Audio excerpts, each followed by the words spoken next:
Okay, well, we're going to turn now to 1 Thessalonians. That's the series we have started and we are going through. And good news, if you haven't been before, is that we're only in episode 2, if you like. It's the second episode, and I'll give you a recap of what we heard last week as well. And so this is a letter from a man called Paul to a people in a place called Thessalonica, that's in Greece. And Paul is a Christian and a guy who's been called by God to encourage the people in Thessalonica to love Jesus and to serve Jesus effectively. And so in last week, I'll give you the sort of the recap first, if you like. We looked at chapter 1. And in chapter 1, we saw that Paul was a blessing to them. He encouraged them. He went to them and preached the gospel to them. He told them about what Jesus had done for them, and they became Christians. And he left. He was forced out after 3 weeks, or maybe a month, and he feared, well, what's going to come of those young Christians in Thessalonica? And then Paul was encouraged by hearing about them. They had continued to walk with Jesus. They continued to love Jesus and serve Jesus. And so we heard that last week. We also heard that Paul praised them for the good things that God had done in their lives, despite the fact that they weren't yet perfect. There were things they needed to work on, but God is still worthy to be praised for what he had already done in their lives. They weren't finished. God wasn't finished with them. But we should praise God for the things he has done in their lives. And thirdly, we should be amazed at the power of the gospel, the work of Jesus. It gave those people faith to believe, love to serve God and to serve others, and hope to cling on to the gospel. Faith, love, and hope that we hear about quite a bit from Paul. And so those were the sort of the main three things. I also mentioned the fact that the gospel is a stumbling block if you do not believe. It has to be, in essence. When the Thessalonians became Christians, some of them in Thessalonica, they gave up their false gods. They gave up whatever they used to believe before. Now they were serving the one true living God. And by nature then, that's telling everyone else around them, so they believe that those gods are useless. They believe that those gods are false gods. They are clinging now to this Jesus person. Why is that? Why is there such a change in their lives? And what we can pray is, as people look at us and see that we've given up living maybe for ourselves or living for other worldly treasures, why? Why have we been willing to give up all the other things in order to gain Jesus Christ? And we also learned right at the end there, he mentions that they are serving the true living God and waiting for his Son from heaven. But it's important not to miss that middle part. We are here now to serve Jesus until he comes. The world, after you become a Christian, is not some sort of a waiting room. You know, when you go to the dentist and you're just sitting there doing nothing for ages and it feels longer and longer as minutes go on. No, it's not like that. Eternal life begins once you're saved. And you have the privilege then of serving Jesus now. Don't waste that opportunity now. We know what is to come, but now we are here to serve Christ until he comes, or until he claims us home for a time, until he brings things to an end on the last day. And so those were the things we looked at last week. This is now chapter 2, so if you want to turn to it, or it'll be on the screen. I'll read chapter 2 for us. You know, brothers, that our visit to you was not a failure. We had previously suffered and been insulted in Philippi, as you know. But with the help of our God, we dared to tell you his gospel, in spite of strong opposition. For the appeal we make does not spring from error or impure motives, nor are we trying to trick you. On the contrary, we speak as men approved by God to be entrusted with the gospel. We are not trying to please men, but God, who tests our hearts. You know, we never used flattery, nor did we put on a mask to cover up greed. God is our witness. We were not looking for praise from men, nor from you or anyone else. As apostles of Christ, we could have been a burden to you, but we were gentle among you, like a mother caring for her little children. We loved you so much that we were delighted to share with you not only the gospel of God, but our lives as well, because you had become so dear to us. Surely you remember, brothers, our toil and hardship. We worked night and day in order not to be a burden to anyone while we preached the gospel of God to you.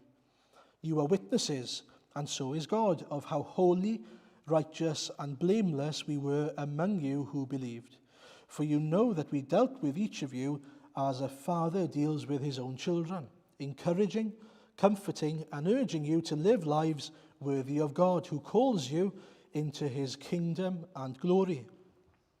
And we also thank God continually because when you received the word of God, which you heard from us, you accepted it not as the word of men, but as it actually is, the word of God, which is at work in you who believe. For you, brothers, became imitators of God's churches in Judea, which are in Christ Jesus. You suffered from your own countrymen the same things whose churches suffered from the Jews, who killed the Lord Jesus and the prophets and also drove us out. They displease God and are hostile to all men in their effort to keep us from speaking to the Gentiles so that they may be saved. In this way, they always heap up their sins to the limit. The wrath of God has come upon them at last. But brothers, when we were torn away from you for a short time, in person, not in thought, out of our intense longing, we made every effort to see you, for we wanted to come to you. Certainly I, Paul, did again and again, but Satan stopped us. For what is our hope, our joy, or the crown in which we glory in the presence of our Lord Jesus Christ when he comes? Is it not you? Indeed, you are our glory and joy. Amen. Okay, so in chapter 2, we see lots of things going on, and I'm just going to draw out a few things that Paul mentions, which I think are very helpful for us. If you remember, the theme for this letter then is, whose are you? Who do you belong to? Not who are you, but whose are you? So who do you plead allegiance to? Who owns you? Whoever you are, who do you live for? What is your identity? These people have become God's people, Jesus' people. They now belong to Jesus. And as God's people, it's changed their lives completely. And what we see throughout the book, throughout the letter, is that they have changed because of that. And there are consequences and blessings that come as we live as God's people, as Christ's people. First thing I want to look at, don't let previous experiences put you off. I don't know about you, but sometimes when I do something new, the outcome of that first experience determines whether I want to do it again. And so I don't know if you've ever maybe tried golfing or something like that. I went golfing with someone who hadn't golfed before recently. It didn't go so well, so I'm not sure it's going to happen again. And that happens sometimes. And in the fellowship group last week, we looked at Acts chapter 16. And in that chapter in Acts, Paul goes to preach the gospel in Philippi. And it says here in verse 2 that they were treated outrageously. They were treated so badly, and very true. But they didn't respond by saying, never again. There we are, bad experience, I'm not going to do it again. Actually, quite to the opposite. They did exactly the same thing when they had the next opportunity. And that tells us something about them. And it should tell us something about the importance of the gospel, the message of the gospel. When we think of the gospel, we should think the gospel is more important than my life. It's a big thing to say, isn't it? It's an even bigger thing to act upon. Paul and Silas were saying by their actions, no matter what happens, I'm going to preach the gospel. They were saying whether it goes well, and when we hear about when they went to Lydia in chapter 16 of Acts, it went great, it was lovely, it was easy. But then they were flogged and beaten and put in maximum security prison. And it took an earthquake of a miracle to get them out. Whatever the experience, what they're saying is, whatever my life comfort, whatever my circumstances, whatever happens to me, the gospel is more important. What a thing to say. Do we believe that ourselves? Do we have that same attitude? Does the message of the gospel come before anything else in our lives? He says something very important, which is the key, I think. He says, but with God's help, we dared to tell the gospel. And so he's not doing it in his own strength. He's doing it because God empowered him to do it. He did it because the Spirit was at work in Paul. He had been called to be not only an apostle, but to be someone who preached the gospel to the Gentiles. And nothing was going to stop him from doing that. If God calls us, we are to respond. And we've all been called to be ambassadors of the Lord Jesus, to be people who are light in darkness, to be salt in the earth, to be seed planters. Do we take it seriously? Do we think that matters more than my life comforts? Even if it makes my life difficult, even if it means people hate me, am I willing to preach the gospel? Now, Paul says something else interesting in verse 1. He says that their coming to them was not a failure. In other words, it was a success. It was not in vain, maybe it says in some versions. It wasn't a waste. It was a success. Now, for some of us, going to somewhere like Thessalonica, having to suffer, being treated badly, and then being forced out after 3 or 4 weeks, you wouldn't count that as a success story. You might call that a failure, because you're thinking you're leaving you've just preached the gospel to these young people, these young Christians, they become Christians, but then you've left them high and dry. How are they going to grow? How are they going to develop as Christians? Is that a success story? But Paul sees it as a success story. Despite the suffering, that doesn't determine whether God succeeded or not. The reason he succeeded is because the gospel was preached. He did what he was called to do. And you see, that's the only thing we can do.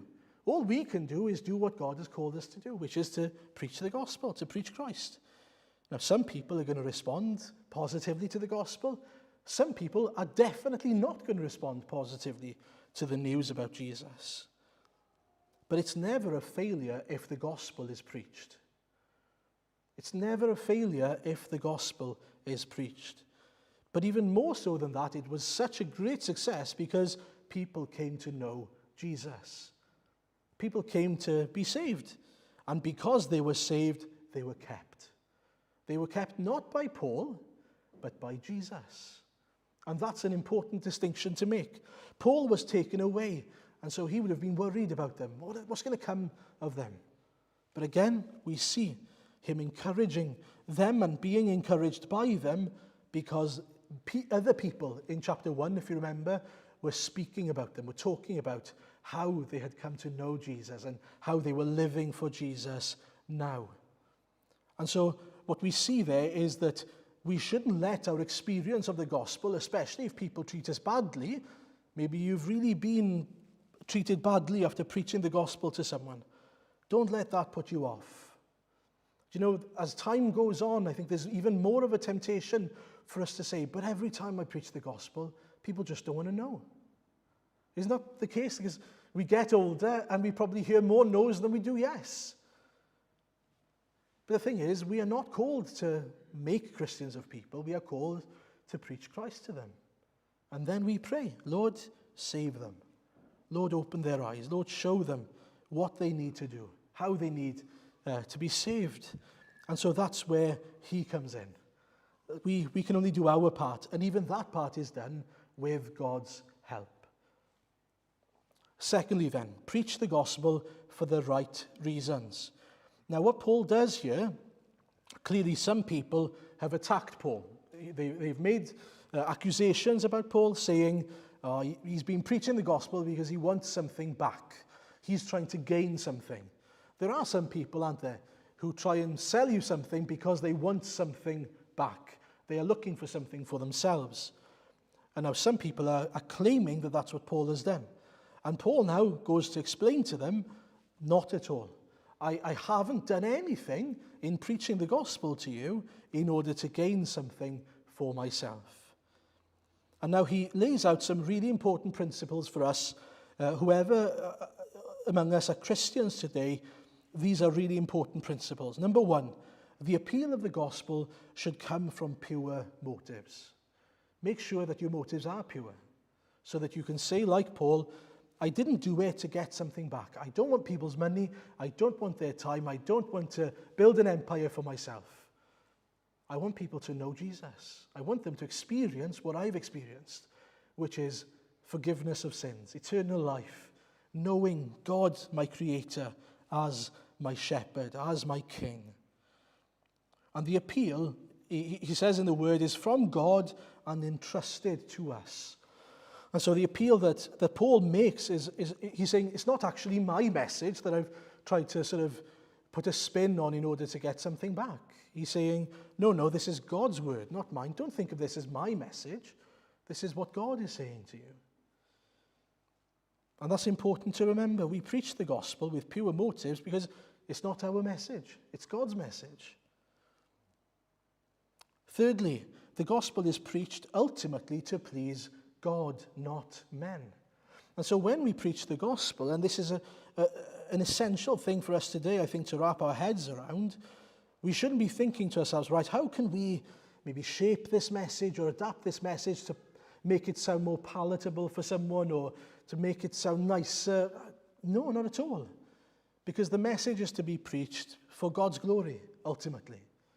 Because when the gospel is accepted as the pure gospel message, that's when people are changed. That's when people are saved. And so if we detract anything or add anything to the gospel, it's not the gospel anymore. And so God isn't glorified in it. And so don't be thinking we need to try and meet those people according to what we think they need, as if we know better than God. What they need is to realize, I'm a sinner. I need Jesus. He is the only answer. If we change the core message of the gospel, we're going to go lost. And we won't be doing it to God's glory anymore. And attached to that, and fourthly, they preached not to flatter people, not to get praise for themselves or to coerce people. And Paul says that. It wasn't a case of flattery. Now that is important because sometimes our desire to be liked can take over, to be praised, to be accepted. Nobody wants to be rejected. Nobody wants to be that person who is treated like a weirdo and an outcast. Of course they don't. But let me ask you honestly, would you rather preach the gospel in its purity and be hated by those people who live around you? Or would you rather hide or twist the gospel in order to be liked by people? Think about that. Would you rather preach the gospel purely, as it is, and be hated by people? Or would you rather be liked by people but twist the gospel a little bit to make it easier? The problem with it is it's not the gospel anymore. It doesn't save. It doesn't help them. And so, that will tell you where you are at spiritually when it comes to your motives. Do you care more about letting God do the work of saving people? Even if it means you're hated. Even if it means people look at you and think, I don't know what he's on. People look at me sometimes and they think, I don't know what planet he's on. That's okay. That's okay. As long as I stick to my desire, which is to make Jesus known. As long as I do what I'm called to do, which is to tell people that Jesus loves them. That despite your sin, he cares so much about you that he sent his son to save you. Now, if I veer from that path, I have nothing of any hope to offer anyone. And so I'd rather be there and be treated like a weirdo and an outcast. Now, Paul says it with confidence here. He says, I preach with pure motives. He searched his heart and he's careful of how he lives.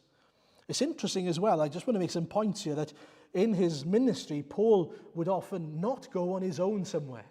He would preach the gospel with other people, not only for accountability, but when we do preach the gospel with other people, we are so much more aware of how we speak and what we say and how we act.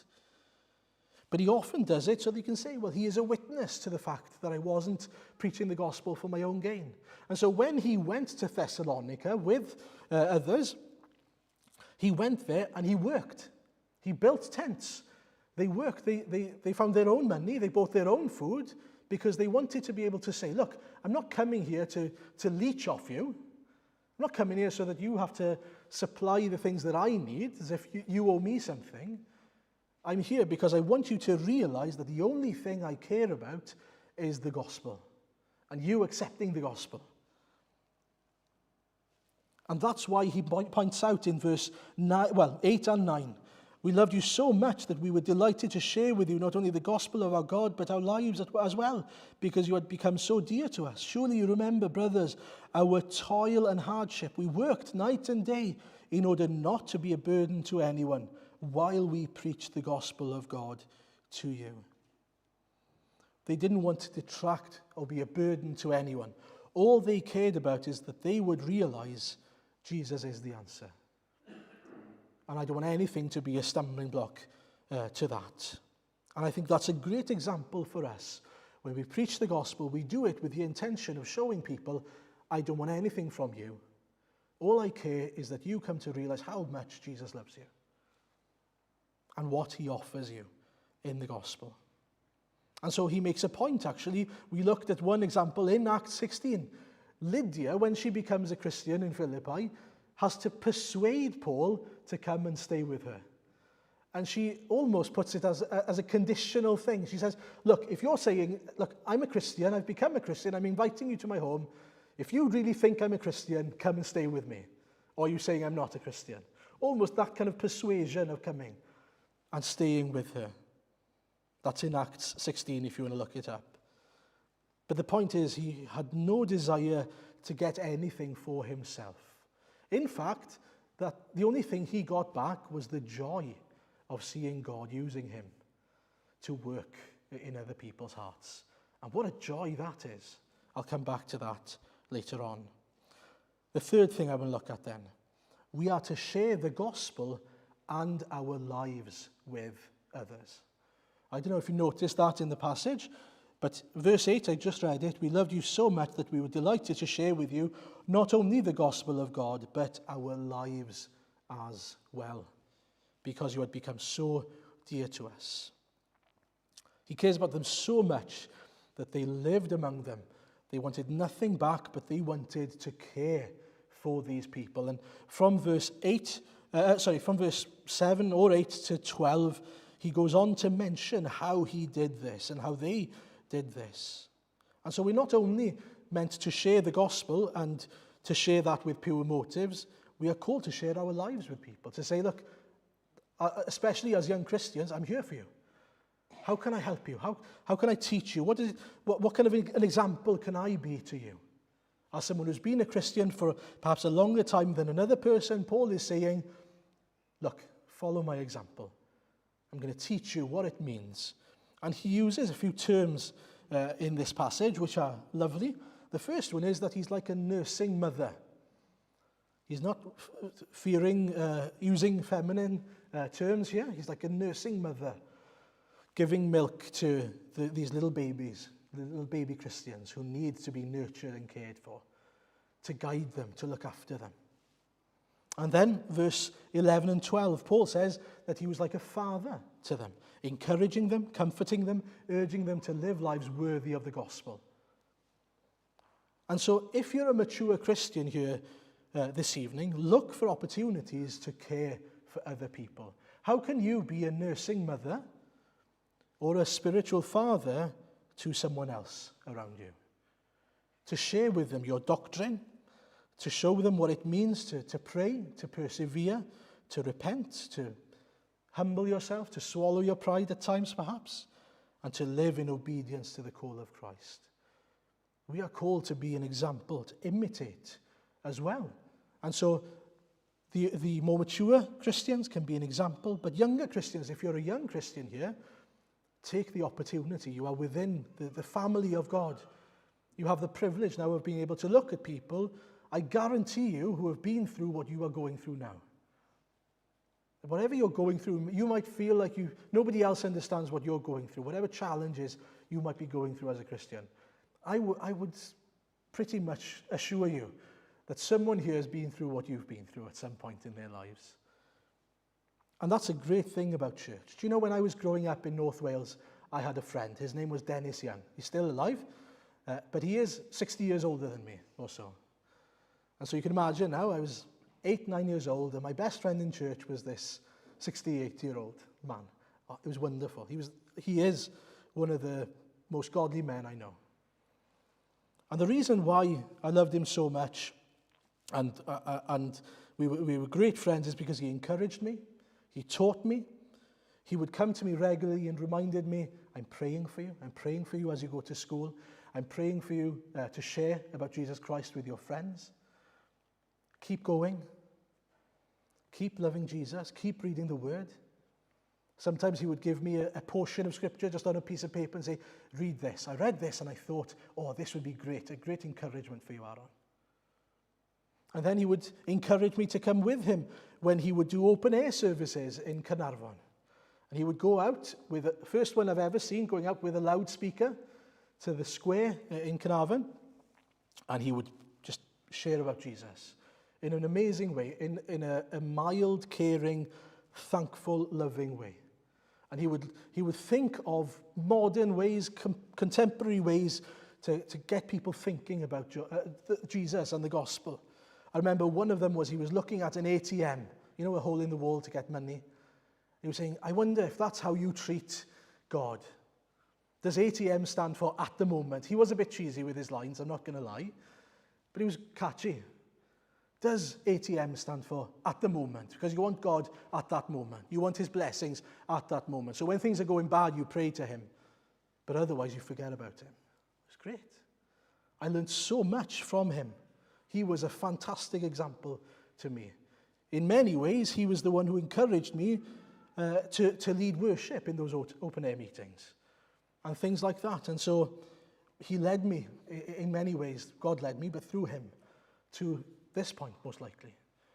And who knows what God can use you for in terms of building up his church, in terms of encouraging, teaching, being an example, and being an imitator of others. This is what we hear here, that these people, the Thessalonians, became imitators of God's churches in Judea. You see, they were like other Christians now. They were following in their footsteps, following Paul's example.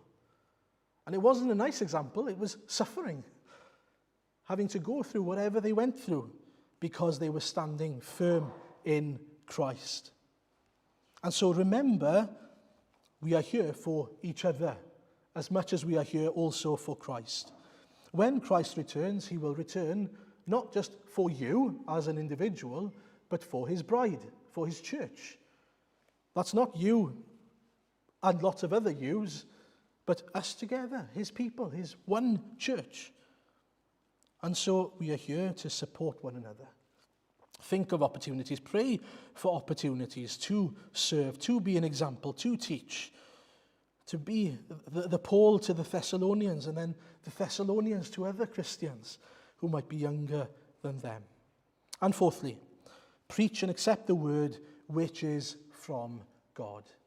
Now, verse 13 to 16 tell us, and please take a look at them, because again, these are not my words, that the word that they preached wasn't Paul's words, they were God's words. And so when I tell you, just from the pulpit here, when I tell you that God loves you and that he offers to save you through the forgiveness of your sins, that's not me saying it, that's God saying it. Because I have no authority, but the Bible does. In the same way then, when Paul preached the gospel, he tells us that they accepted it as it is, the word of God, which is at work in you who believe. And the outworking of that then is that they became Christians and they grew as Christians. And so if the word of God has power, how should we treat the word of God? This is what it says here, that they received the word of God, which you heard from us, you accepted it as the word of God, and then they put it into practice. What do we do with the word of God, with the gospel, but also the the whole counsel of God, the entire Bible, well, we should cling on to it. We should share it. We should treasure it. We should love it. We should immerse ourselves in it. We should be encouraged by it, challenged by it, comforted by it, filled with joy through it. This should be everything to us. Because without it, we can't hear the voice of God. This is how he speaks to us. It's a miracle. And we get to say every day, Lord, speak to me. And then open this incredible, miraculous book, and he speaks. Isn't that amazing? I'll be honest with you, as I was preparing, I was filled with a sense of thrill and joy when I was thinking, every week I have the privilege of praying and seeking God and asking, Lord, what do you have to say to us this week? And then I get to stand here. And what a privilege to be able to say to you, this is what God is saying. This is what God is teaching us. This is what God is saying. It's the word for us today, now, this week. And we get to do it every day as we turn to the Bible. That's amazing. That is amazing. And yet we know, if we're honest, so often we forget how amazing it is. Do you know, social media is addictive, isn't it, if we're honest? Because what it does is it connects us to people all over the world, and we can find out what such and such has to say from the other side of the world, at an instant. But we should be so much more addicted to this, because at our fingertips, we can know what God is saying to me now, what God has to teach us, what God is saying to me. And in my experience, it's exactly what I need every single time. Isn't that amazing? That every single time, it's what I need. Why? Because he knows me. He knows us. And so I have no doubt that the letter to the Thessalonians is exactly what we need at this time. I can't tell you why necessarily, but I can tell you I've sought the Lord and he has made it known. That's the power of the word of God. That's not our power, not my power. And so when I share it, if I'm sharing my words, there's no power in it. But this is the word of God. We need to accept it as his word. Now that's where the challenge comes in, isn't it? We can hear it this evening, but will we become imitators? Will we accept it? Will we follow it? When the word says something, whatever the cost, will we do it? Will we act on it? Now, of course, we fall short often. We stumble, we fall. We're sinners, of course we are. But still, will we follow it? Will we make every endeavor with the help of the Spirit every single day to obey Jesus? Not in order to be saved, but because we've been saved. And that's the joy that we have. Pray every single morning as you open your Bibles, and I encourage you every morning to do so. To ask the Lord, Lord, speak to me today. Make your presence known, make your will known. Show me what you have to say to me today, because I need it. Whatever food there is here, it is needed for our souls every single day. And I promise you, as you develop that discipline of doing it, you will not regret it. You will not regret it. In fact, you will grow in your knowledge and your experience of God as he guides you through life. Because if you're anything like me, we will face so many trials and difficulties and experiences that just point us to our need of him. And every single day he will show us what we need. Sometimes when we sit there in church, you might have had this experience. I pray that you have this experience regularly. But when someone preaches, you think to yourself, this is God speaking to me. Now, there are times where that's because God, by his Spirit, particularly convicts you of something maybe, or shows you or illuminates something in your heart. But remember that reality is the reality every single time you open the Word. You may not have that feeling every single time, but it is the reality every time that God is speaking to you, because this is the living Word of God. And so we should also be careful not to let our emotions take too much place in our hearts. What I mean by that is that every time we open the Word, that we remind ourselves, this is God speaking to me. I need to take this seriously. Because sometimes reading things like, pick up your cross and follow me, it's not going to fill us with the warm and fuzzies, is it? It's not going to, oh yeah, of course I want to do that. But it is the reality of the gospel. And so sometimes we need to be reminded of that. Sometimes God will particularly illuminate something or convict us of something, and it'll shine through. But the most important thing is that we remember this is God's word. I am going to obey it with his help.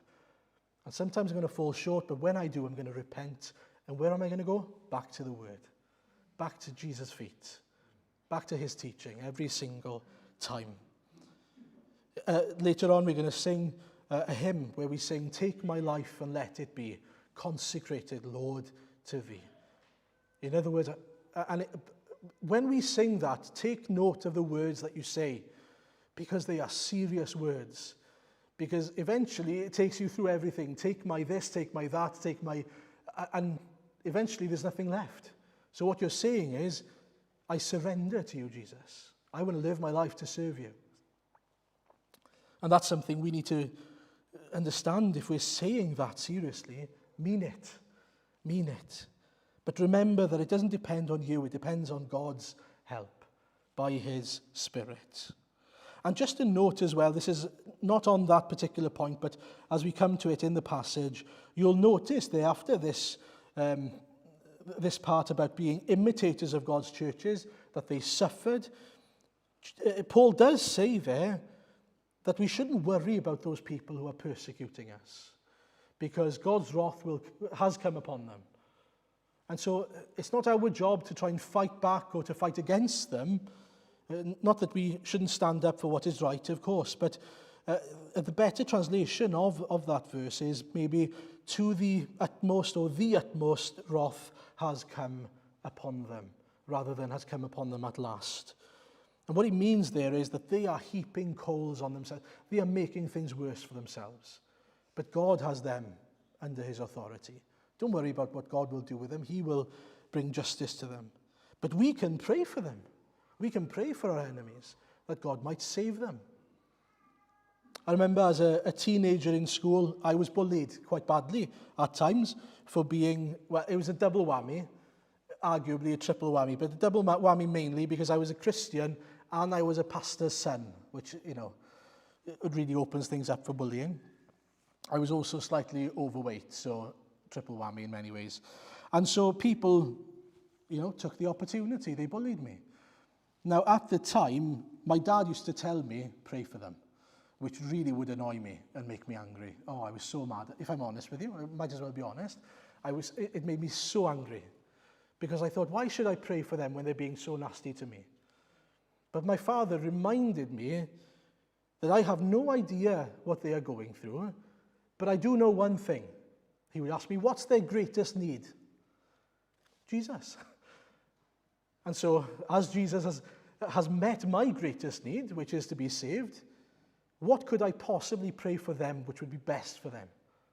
Lord, save them. And so as we think of these people who are persecuted, and as we think of Christians who are persecuted today, we should always be praying, but Lord, use them as a witness to those who are persecuting them. We pray that they would come to know Jesus somehow.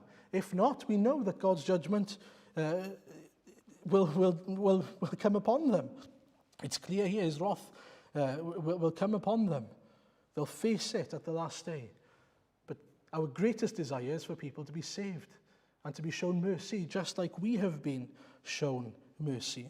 And so if you are struggling with any kind of suffering, any kind of persecution, perhaps even bullying in school, remember two things. You are safe in God's hands, but also their greatest need is the same as what your greatest need was, which was to be saved. And so pray for them and love them. As hard as that might be, as annoying as that might be when I say that to you, because I know it was annoying for me to hear, but it was exactly what I needed to hear at that time.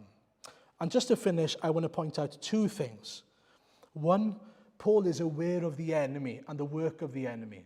He says here, and it is important to note, I think, that Satan stopped them from going back. Now, in the week, our fellowship groups, we looked at Acts 16, as I mentioned, and the fact that Jesus' Spirit and the Holy Spirit, it says, told them not to go to Asia. They were told not to go. They were kept from going. But here it says that Satan blocked their way. Now that to me is interesting. How can he know the difference? How can he know that it was Jesus stopping them 1 minute, but now he knows that it's Satan who stops them the other? And the only deduction I can make is that as he seeks the Lord about it, he is given peace not to go and chase after going into Asia. He's got this peace through the Spirit that that's not the place to go, that he's meant to be kept out. But here he keeps on knocking on the door. Do you notice? He tries again and again and again. He says that they were torn away from you for a short time in person, not in thought. For we made every effort to see you. For we wanted to come to you. Certainly I, Paul, did again and again. But Satan stopped us. He keeps on trying. Why? Because there's this unrest in his heart. Clearly he hasn't been given peace, that the door is closed. Now that tells us something about our need for discernment when it comes to the work of the Holy Spirit. Sometimes the Holy Spirit will speak and he will tell us to either do something or not do something. He might close the door, but he'll give us a peace about it if it is from him. But sometimes a door will be closed and it's Satan closing the door. And if we are seeking the Lord, he won't give us a peace about it. And so he will have us keep on knocking that door, keep on going. Don't give up then, if that is the case. Just as Paul doesn't give up on wanting to be with the Thessalonians and wanting to have fellowship with them. These are young Christians. Satan is trying to stop them, but he's not having his way. And we pray the same for us then, that as God leads us by his Spirit, he will give us that unrest, that he will continue to show us how he wants us to go, where he wants us to go, what he wants us to do. But we need to have that willingness to ask and to seek and to listen through his word then, so that we know where God is leading us. And secondly and lastly, the Christians in Thessalonica are their glory and joy. He ends with this, verse 19 and 20. For what is our hope, our joy, or the crown in which we glory in the presence of our Lord Jesus when he comes? Is it not you? Indeed, you are our glory and joy. I don't know if you've ever thought, what does that actually mean? Well, what he's not saying here is that they are sort of his treasure, that this is what matters more than anything else. No, what he's saying, and one theologian put it like this: the Thessalonians are trophies of Christ crucified. That the work of Christ is revealed in these people. And so Paul is rejoicing and glorying in the work of Jesus, which is the Thessalonians. And he's just so proud of it, not of them themselves, but of Jesus' work. He's filled with joy and he's glorying in what he sees Jesus has done. And he will continue to do it on the day of Christ. As he returns, he'll be so grateful. And it's just an added bonus that Paul is the channel by which the gospel came to them. Isn't that an even bigger thrill? I don't know about you, but on the day of Christ, I would love it if that could be the case for me. I could say that God used me as a channel to bring the gospel to people like the Thessalonians. And I pray that you would see not only the value, but the joy of that for yourself.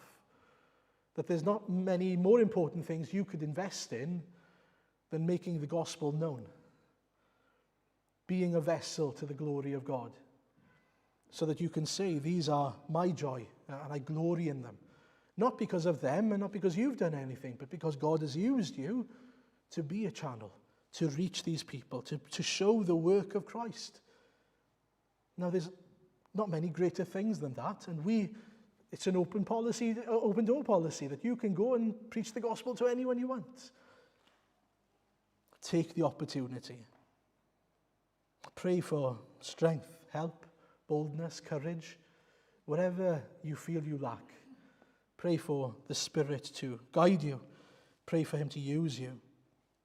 Pray that you would be filled with his Spirit and sent out to make Jesus known. And so, 4 things that we looked at.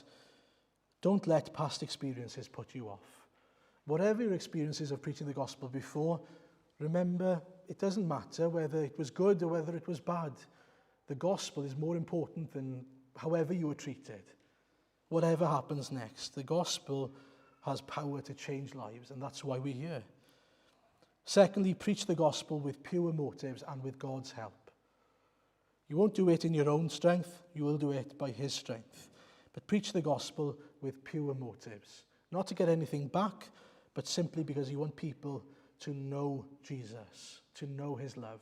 And now there is one motive that you might not think is a bad motive, but I think it is. Because I tell you. I don't think you should preach the gospel because I'm telling you to preach the gospel. I think you should preach the gospel because you're convinced that the gospel saves lives. That Jesus, by you preaching the gospel, saves people and brings glory to God.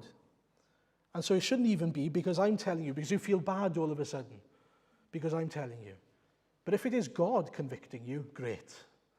If it's God through his word telling you, yeah, do you know what, I've been worrying more about what people think of me than about their eternal destination, great.